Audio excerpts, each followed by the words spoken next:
picking up a little bit of do-it-yourself scrap metal today. And these were in the trash, so I grabbed them. I didn't really look at them. They just looked interesting. I just opened them up just now, but they're astrological hats. They're kind of like a painter's hat, I guess.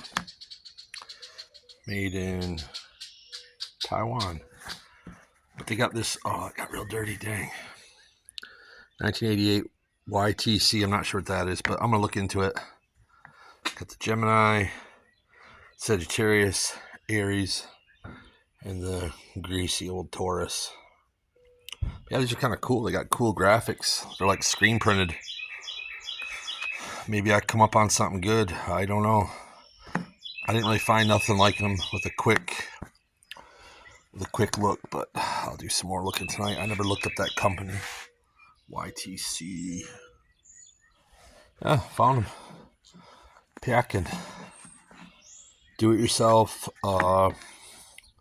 extracurricular money-making activities.